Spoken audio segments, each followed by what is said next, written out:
সরকার তিনি উপরাষ্ট্রপতির পদ থেকে সরে দাঁড়ালেন এবং তিনি শারীরিক অসুস্থতার কারণে, কিন্তু বিরোধীরা বলছে যে শাসক দলের সঙ্গে একটা সংঘাত তৈরি হচ্ছে এবং তারই ফল।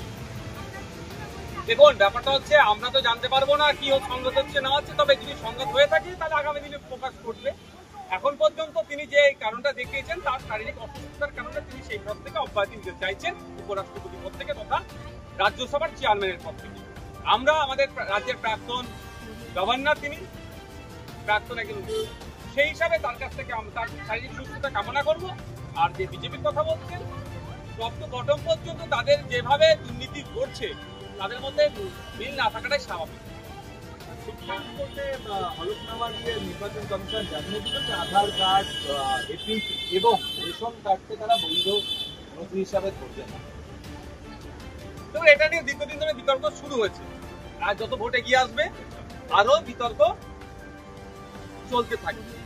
তাহলে কোনটাকে বৈধ কোনটাকে অবৈধ যদি ইসিআই ঠিক করে দেয়, তাহলে আমাদের এতদিন ধরে যে সমস্ত কাগজপত্র আমরা বানালাম, জন্মের পরে জন্ম সার্টিফিকেট, অনেকের একটা নির্দিষ্ট টাইমের পর থেকে আমরা জন্ম সার্টিফিকেট পেয়েছি, সচিত্র পরিচয়পত্র একটা নির্দিষ্ট টাইমের পর থেকে আমরা পেয়েছি, আধার কার্ডও একটা নির্দিষ্ট টাইমের পর থেকে পেয়েছি। যদি তারা মন খুশি মতো যদি করে, নিশ্চিতভাবে আইনে ধাক্কা তারা বারবার খাবে। বিহারে দেখা যাচ্ছে প্রায় ৭৩ লাখ নাম বাদ পড়ছে, কিন্তু কি সেটা আশঙ্কা করছে না? দেখুন, আমরা একজন রাজ্যের আইনসভার সদস্য, আমি দেশের একজন আমি দায়িত্বশীল নাগরিক বলে মনে করি। কোনোভাবেই অবৈধভাবে ভোটার লিস্টে যদি কারো নাম ঢুকে থাকে সেটা বাতিল করার প্রথম দায়িত্ব হচ্ছে ইসিআই। তার সাথে সাথে এটাও বলে রাখি, এখন বিজেপি অনেক চিৎকার করলেও বুথ লেভেল এজেন্ট দেওয়ার সময় আমরা বিরোধীরা যেখানে, বিশেষ করে আইএসএফ যেখানে নিয়োগ করতে চেয়েছিলাম, সেক্ষেত্রে আমাদেরকে করতে দেওয়া হয়নি, আমাদেরকে অনেক আটকানো হয়েছে। আমি স্পষ্ট ভাষায় বলছি, ভাষায় আমি বলতে চাই যে কোনোভাবেই অবৈধ কেউ ভোটাধিকার তারা পাক, এটা আমরা মানিয়ে নেবো না দেশের দায়িত্বশীল নাগরিক হিসাবে। তবে হ্যাঁ, ইচ্ছাকৃতভাবে যদি কোনো বৈধ ভোটারকেও বাতিল করা হয় তার বিরুদ্ধে কিন্তু আমরা সোচ্চার হব। আর উত্তরবঙ্গের ৫৬ জন মহিলাকে গতকাল রেল পুলিশ উদ্ধার করেছে, তারা প্রায় সকলেই চা বাগানের শ্রমিক। তৃণমূল কংগ্রেস দাবি করে উত্তরবঙ্গ উন্নয়ন করেছে, বিজেপি দাবি করে, তারপরেও পরিস্থিতি। দেখুন, ব্যাপারটা হচ্ছে 2016 থেকে 2023 যদি দেখি টাইমের মধ্যে দ্বিপাক্ষিক চুক্তি চা বাগান শ্রমিকদের সাথে, ইউনিয়নের সাথে, মালিক আর সরকার পক্ষ, সেই 18 বারের অধিক তারা বসে এখনো পর্যন্ত চা শ্রমিকদের মিনিমাম ওয়েজেস ঠিক করতে পারেনি।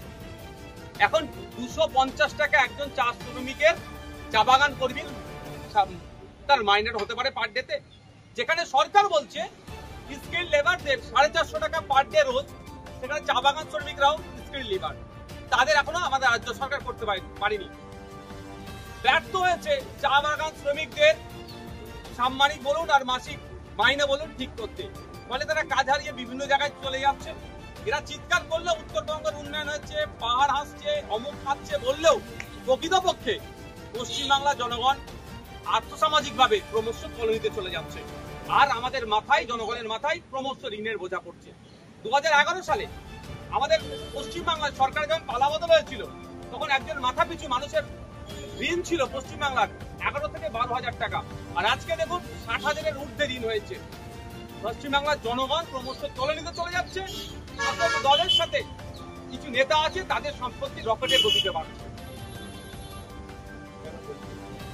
দেখুন, আমি ডেটা দিয়ে বলছি, আমাদের পশ্চিমবাংলার গ্রামীণ এরিয়া, আরবান এরিয়া, দেখুন খরচের দিক থেকে, পরিবার পিছু খরচের দিকে আমাদের পশ্চিমবাংলা কত তলনিতে আছে।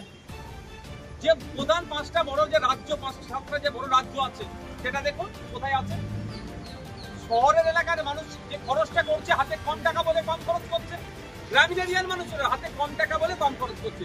আর আপনি এটা চলে যান আমাদের একদম কাছে একটা ছোট্ট রাজ্য সিকিমে চলে যান, ওখানকার মানুষরা, গ্রামীণ এলাকার মানুষরা মাসের খরচ দেখুন, শহরের এলাকার মানুষের মাসের খরচ দেখুন। যত বেশি খরচ করতে এই জন্যই পারছে তাদের হাতে বেশি টাকা আসছে বলে। আর আমাদের পশ্চিমবাংলা, আমাদের দুর্ভাগ্য, আমরা গ্রামীণ মানুষ, সাধারণ মানুষ হোক আর শহরের সাধারণ মানুষ হোক, অর্থনৈতিকভাবে আমরা ভেঙে পড়ছি, ফলে আমরা বেশি খরচ করতে পারছি না। এগিয়ে বাংলা বললেও তৃণমূলের কিছু নেতা এগিয়ে গেছে অর্থনৈতিকভাবে অবৈধ পন্থা অবলম্বন করে, কিন্তু আমরা গ্রামীণ মানুষটা, আমাদের সাধারণ মানুষ, আমরা ক্রমশ পিছিয়ে যাচ্ছি। দেবকে বলছেন নিষ্কর্মা, আবার বলছেন ভালো ছেলে। তার বক্তব্য যে দেবকে ব্ল্যাকমেলিং এর শিকার হতে হচ্ছে, তার কারণ ও যদি তৃণমূলের সঙ্গে না থাকে তাহলে তো সিনেমা করতে হবে। আপনি তাই বিশ্বাস করেন দেব ভালো ছেলে আবার নিষ্কর্মা? দেখুন, আমি ওনার ব্যক্তিগত সার্টিফিকেট দেওয়ার জন্য পলিটিক্সে আসিনি।